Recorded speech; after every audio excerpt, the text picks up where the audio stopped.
الحمد لله رب العالمين إله الأولين والآخرين والخلق أجمعين. أشهد أن لا إله إلا الله وحده لا شريك له الملك الحق المبين، وأشهد أن محمدا عبده ورسوله المبعوث رحمة للعالمين.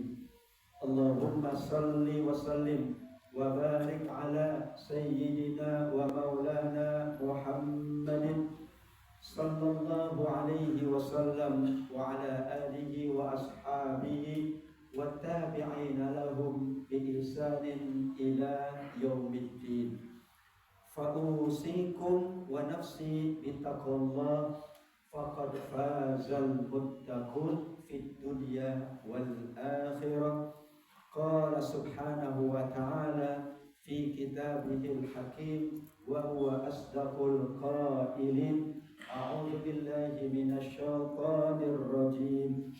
بسم الله الرحمن الرحيم. يا أيها الذين آمنوا اتقوا الله حق تقاته ولا تموتن إلا وأنتم مسلمون. Sadaqallahul azim. Amma ba'du. Hadirin jamaah salat Jumat Masjid Al-Fawzi yang dimuliakan oleh Allah Subhanahu wa taala.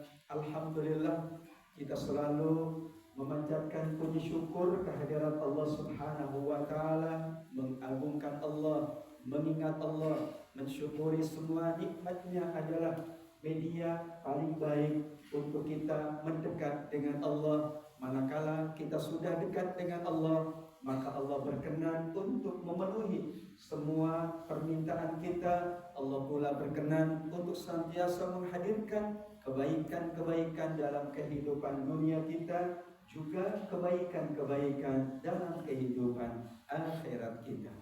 Salawat serta salam kita sampaikan kepada baginda Nabi besar Muhammad sallallahu alaihi wasallam, manusia yang paling kita muliakan, karena Allah juga memuliakan baginda Nabi Muhammad sallallahu alaihi wasallam. Di antara bukti kemuliaannya, Allah bersalawat ke atas Nabi, malaikat-malaikat bersalawat ke atas Nabi. Innallaha wa malaikatahu yusalluna 'alan nabi.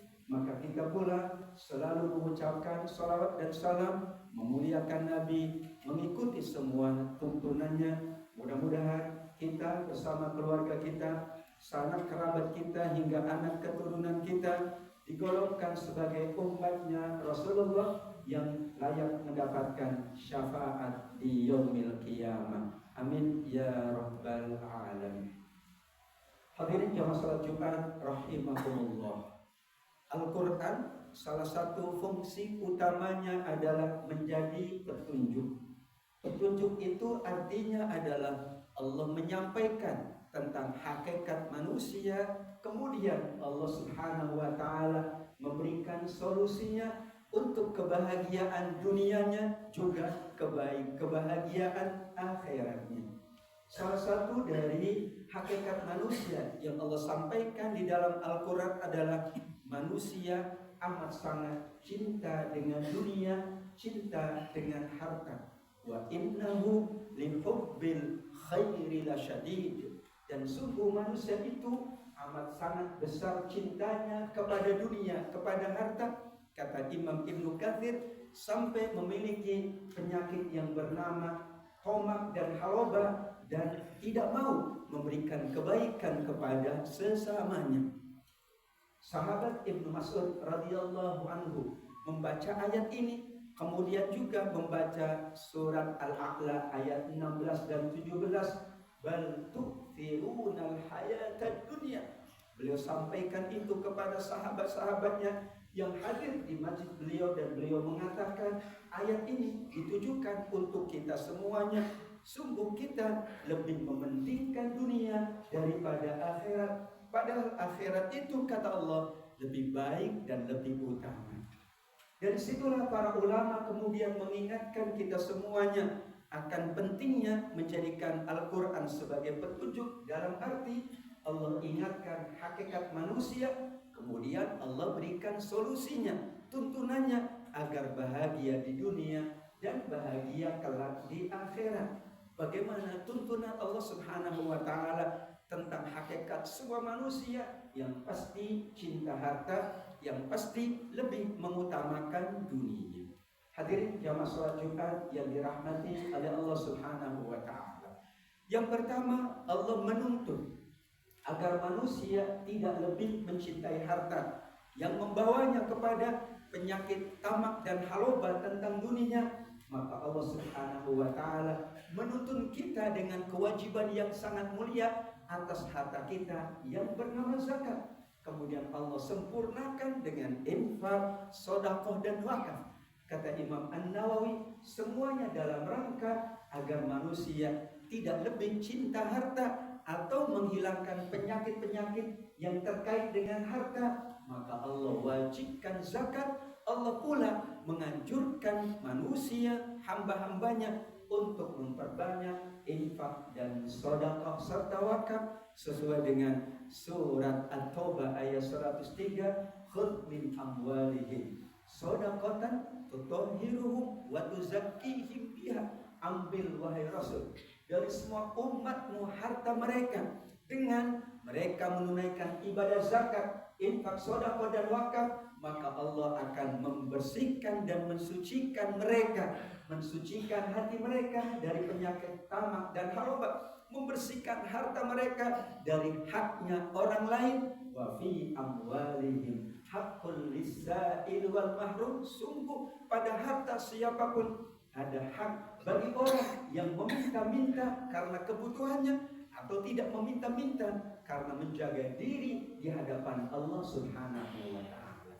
Jamaah yang dimuliakan oleh Allah Subhanahu wa Ta'ala, karenanya para sahabat adalah manusia yang gemar untuk menunaikan ibadah harta.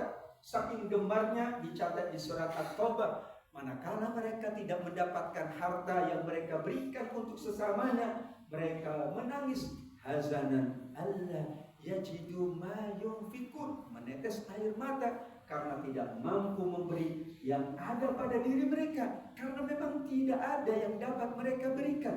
Itulah semangat para sahabat, karena mereka yakin hakikat semua manusia mencintai harta, lebih mencintai harta dan dunia. Maka Allah Subhanahu wa Ta'ala menuntun dengan kewajiban zakat, menuntun dengan sunnah infak, sedekah dan wakaf. Nabi juga mengingatkan saking pentingnya ibadah yang bernama zakat, infak dan sedekah. Jika manusia, anak cucu Adam, laula kana libni Adam wadiyani min zahab labtagha thalithan wa rabi'an, dan seterusnya. Jika anak cucu Adam tidak ada sifat yang mulia pada dirinya terhadap hartanya, maka ia manakala mendapatkan 2 gunung emas, ia ingin mendapatkan 3 gunung emas dan seterusnya. Dan hanya kematianlah yang menyelesaikan keinginan terhadap dunia dan hartanya.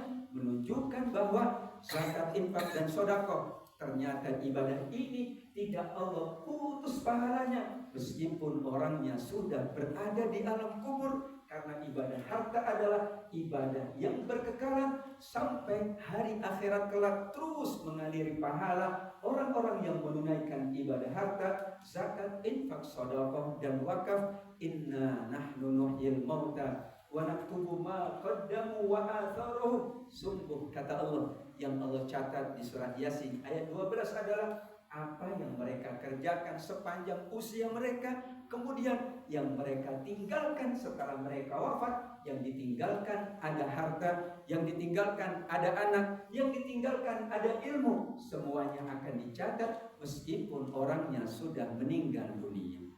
Jamaah yang dimuliakan oleh Allah Subhanahu wa Ta'ala. Yang kedua, Allah menuntun agar manusia terhindar dari sikap tamak dan haroba. Yang menjadi hakikat setiap manusia adalah dengan Allah Subhanahu wa Ta'ala menuntun sikap zuhud.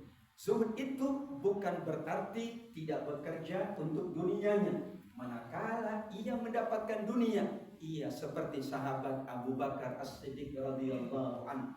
Ia berdoa, ya Allah, jadikan dunia itu di tanganku, jangan di hatiku. Karena kalau dunia dan harta di tangannya, ia ringan untuk menunaikan ibadah. Namun kalau dunia sudah masuk ke dalam hatinya, maka ia tidak akan ingat terhadap kewajiban harta, bahkan melulu untuk menjadikan dunianya hanya untuk dunia. Dunianya tidak ada alokasi untuk akhirat. Dahulu di surat Al-Baqarah ayat 201, masyarakat Mekah Allah hadirkan kenikmatan yang luar biasa. Mereka adalah para pedagang yang sangat ulung. Di ilafi Quraisy ilafihim rihlatasy syita'i was-shayf, musim dingin dan musim panas. Mereka melakukan perniagaan dan keuntungan yang luar biasa. Kemudian mereka diingatkan oleh Allah karena doa mereka, Rabbana atina fid dunya saja, tanpa ada hasanah, tanpa ada akhirat. Al-Baqarah 200. Kemudian Allah tuntun mereka agar mendapatkan kebaikan di dunia dan kebaikan akhirat, yaitu doanya Al-Baqarah 202. Wa minhum may yaqulu rabbana atina fid dunya hasanah wa fil akhirati hasanah. Ya Allah, kami memohon kepadamu kebaikan untuk dunia kami, kebaikan untuk akhirat kami. Allah samakan antara dunia dan akhirat dengan istilah hasanah, yang artinya adalah kebaikan. Karena semua yang ada di dunia ini sesungguhnya hasanah, seperti juga yang nanti Allah siapkan di akhirat adalah hasanah. Maka manusia diingatkan tentang hakikat dirinya.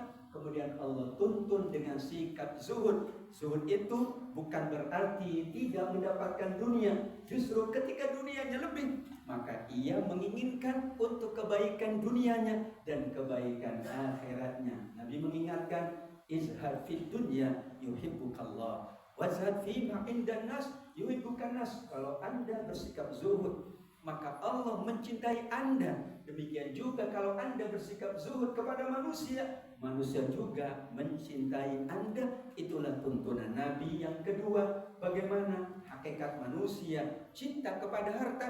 Kemudian Allah tuntun, Nabi tuntun dengan sikap zuhud agar kemudian dunianya bertambah baik, akhiratnya pun Allah siapkan kebaikan yang paripurna. Yang terakhir, yang ketiga, Nabi kita Sallallahu Alaihi Wasallam menuntut umatnya melalui sikap yang bernama wara'. Wara' itu kata Imam Al-Ghazali lebih tinggi dari zuhud, karena wara' itu artinya adalah berhati-hati, sebagaimana sabda Nabi Muhammad Sallallahu Alaihi Wasallam, kun wara'an takun ahbadan nas. Jika ingin menjadi hamba Allah yang abid, yang ahli ibadah, yang gemar beribadah, maka jadilah engkau pribadi yang wara'. Wara' itu hati-hati, yaitu bahwa jika bukan miliknya, dia tidak akan mengambilnya. Ia pun berusaha agar ia menjalankan semua yang dilakukan di dunianya diridhoi oleh Allah, diridhoi oleh baginda Rasulullah Sallallahu Alaihi Wasallam. Maka hakikat hakikat wara' adalah lebih tinggi dari hakikat zuhud. Dengan wara' ini ia menjadikan hartanya bukan semata-mata untuk dunia, tetapi lebih kepada akhiratnya. Diriwayatkan 3 sahabat mulia, Abu Bakar, Umar, dan Utsman, menghadap baginda Nabi Sallallahu Alaihi Wasallam. Dicatat oleh Nabi Sallallahu Alaihi Wasallam bahwa sahabat Abu Bakar memberikan semua hartanya, kemudian sahabat Umar memberikan setengah hartanya, terakhir sahabat Utsman memberikan 1/4 hartanya. Dari peristiwa itu Allah abadikan mereka adalah was-sabiqun as-sabiqun ulaikal muqarrabun fi jannatin na'im. Di surat Al-Waqiah, bahwa mereka ini yang paling dulu beribadah, khususnya beribadah harta, maka mereka yang paling dahulu masuk surga Allah Subhanahu wa ta'ala. Karenanya hadirin yang dimuliakan oleh Allah Subhanahu wa ta'ala, dengan sikap waroknya, Abu Bakar mampu memberikan hartanya untuk Rasul, Umar pun memberikan hartanya, sahabat Utsman pun memberikan hartanya. Alasan dari Imam Al-Ghazali,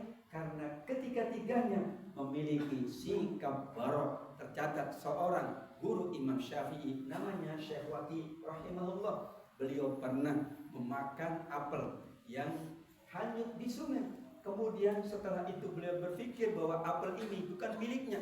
Dicarilah yang punya apel tersebut, yaitu pekebunnya. Sampai ketemu dengan pekebun itu dan minta diikhlaskan atas apel yang ia makan. Padahal ia temukan hanyut di dalam sungai.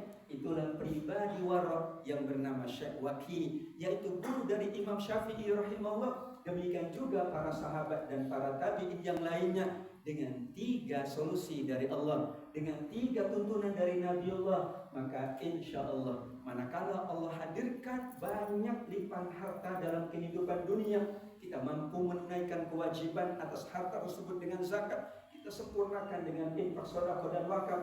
Kemudian kita selalu bersikap zuhud bahwa apa yang ada di dalam diri kita adalah semata-mata untuk kebaikan kita dan sesama kita. Kemudian kita berhati-hati dengan harta ini, karena harta hakikatnya adalah ujian bagi orang-orang yang beriman. Mudah-mudahan Allah Subhanahu wa Ta'ala senantiasa menghadirkan kebaikan-kebaikan pada harta kita, keluarga kita, dan semua yang Allah anugerahkan. Allah hindari keburukan pada harta kita, seluruh yang Allah anugerahkan untuk kita, karena kita selalu memohon Rabbana atina fid dunya hasanah wa fil akhirati hasanah wa qina adzabannar. Amin ya rabbal alamin. A'udzu billahi minasyaitonir rajim.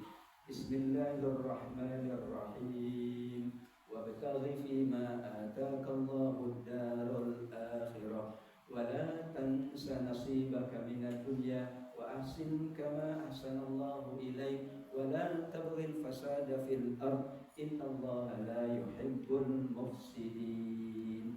Barakallahu li wa lakum fil Qur'anil azim wa nafa'ani wa iyyakum bima fihi minal ayati wadh-dhikril hakim wa taqabbala minni wa minkum tilawatahu innahu huwas sami'ul alim. Allahumma salli ala sayyidina Muhammad wa ala ali sayyidina Muhammad. Alhamdulillah, nahmadullah azza wa jalla wa nasta'inuhu wa nastaghfiruh. Na'udzu billahi min syururi anfusina min sayyiati a'malina wa akhlaqina. May yahdihillahu fahuwal muhtadi wa may yudlil falan tajida lahu waliyyan mursyida. Asyhadu an la ilaha illallah wahdahu la syarika lah wa asyhadu anna Muhammadan abduhu wa rasuluh. Ballagha risalah wa addal amanah wa nasahal ummah. Allahumma salli wa sallim wa barik wa an'im ala sayyidina wa maulana Muhammadin wa ala alihi wa ashabihi ajma'in. Fa usikum ya ibadallah bittaqwallahi azza wa jalla wa ta'atihi la'allakum tuflihun, kama qala tabaraka wa ta'ala fi kitabihil hakim wa huwa asdaqul qailin. A'udzu billahi minasyaitonir rajim.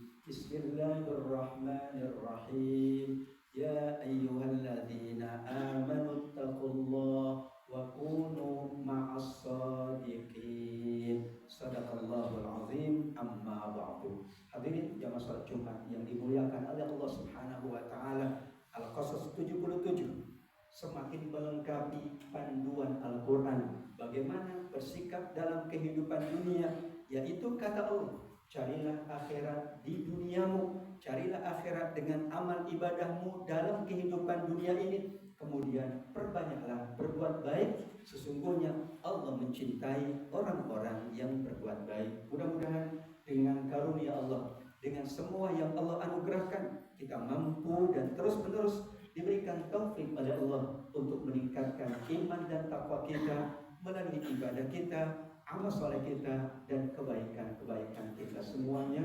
Amin ya rabbal alamin. Kita akhiri khutbah Jumat kali ini dengan sama-sama berdoa, bermunajat kepada Allah di hari yang sangat mulia, Sayyidul Ayyam, di tempat yang sangat mulia, Masjid Al-Fauzin, rumah Allah Subhanahu wa taala, sebelum kita menunaikan ibadah mulia, ibadah sholat Jumat. Kita yakin doa kita dikabulkan oleh Allah Subhanahu wa taala. Amin ya rabbal alamin. Untuk itu kita awali pula dengan bersolawat kepada baginda Nabi sebagaimana firman Allah Subhanahu wa taala, innallaha wa malaikatahu yusholluna 'alan nabi ya ayyuhalladzina amanu shallu 'alaihi wa sallimu taslima. Allahumma shalli wa sallim wa barik 'ala hadzal nabiyil karim nabiyyina Muhammadin wa 'ala alihi wa ashabihi ajma'in. Bismillahirrahmanirrahim. Alhamdulillahirabbil alamin. Hamdan yuafi ni'amahu wa yukafi mazidah. Ya Rabbana lakal hamdu kama yanbaghi li jalali wajhikal karim wa li 'azimi sultanik. Allahumma ighfir lana dhunubana wa kaffir 'anna sayyi'atina wa tawaffana ma'al abrar. Allahumma ighfir lil muslimina wal muslimat wal mu'minina wal mu'minat al ahya'i minhum wal amwat innaka sami'un qaribun mujibud da'awat ya qadiyal hajat. Allahumma ansurna wal muslimin, Allahumma salimna wal muslimin, Allahumma afina wal muslimin min kulli bala'id dunya wa 'adzabil akhirah. Allahumma inna na'udzubika minal hammi wal hazan wa na'udzubika minal ajzi wal kasal wa na'udzubika minal jubni wal bukhli wa na'udzubika min ghalabatid daini wa qahrir rijal. Rabbana 'alaika tawakkalna wa ilaika anabna wa ilaikal masir. Rabbana atina fid dunya hasanah wa fil akhirati hasanah wa qina adzabannar walhamdulillahi rabbil alamin. Ibadallah, innallaha ya'muru bil 'adli wal ihsani wa ita'i dzil qurba wa yanha 'anil fahsya'i wal munkari wal baghi ya'idzukum la'allakum tadhakkarun. Aqimus shalah.